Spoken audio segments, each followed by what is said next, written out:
Every time we start a new chapter, I want to give you some overall goals so you can get a feel for why we're learning the things we want to learn. Before I get into writing down these goals, for this section on protein structure, I want to show you a couple of protein structures. Let's go to these. These are not in your notes. I just want to show you some different proteins. These are going to look very different than what we've done in previous chapters where we saw chemicals with atoms and bonds. And now all of a sudden we're looking at some things that look like a big piece of fettuccine or spaghetti that's all wadded up on itself. And that's what this whole chapter is about, is describing how we can interpret protein structure in ways that are very different than when we have in other chemistry classes. This protein right here is called insulin. You may know somebody who has diabetes, or maybe you've heard about the action of insulin. You can take insulin to help control your blood sugar if you have diabetes, and it's a natural product in our bodies all the time. Now, for a diabetic, insulin is an absolutely life-saving drug because if our sugar gets out of whack, it can cause serious health consequences.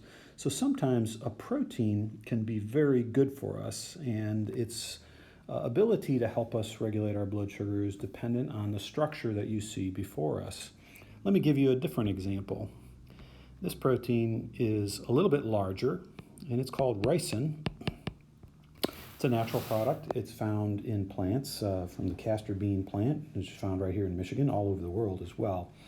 And it turns out this protein, when you isolate it from castor bean, and if you were to inject this into a person, even at just a few grains of the size of maybe a grain of salt, it would very quickly kill them. It's an extremely toxic compound. In fact, it's been used to murder people because it's so toxic. And its ability to harm you as a toxin is also dependent on the way the protein chain folds up like you see it before you. So that's a theme in biology and biochemistry. The structure of a molecule is going to give you the function of the molecule, whether for good or for bad. So it's really important for anyone interested in human health or any kind of biology to understand how protein structure works. And what are our unit goals? Two big, broad goals. We want to describe and identify the 4 levels of protein structure. We call them primary, secondary, tertiary, and quaternary. And we'll get onto those in a future video. But nonetheless, it's 4 different levels of complexity of protein structure.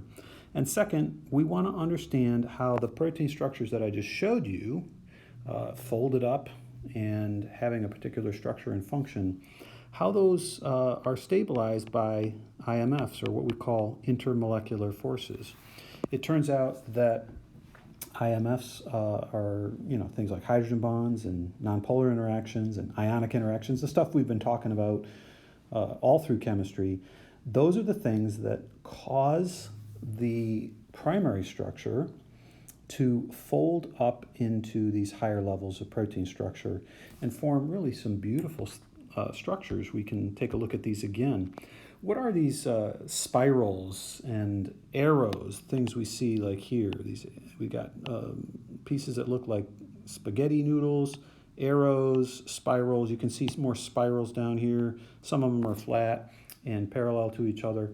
Those are elements, higher orders of structural elements in these proteins, and that's largely what we're going to be doing in this unit.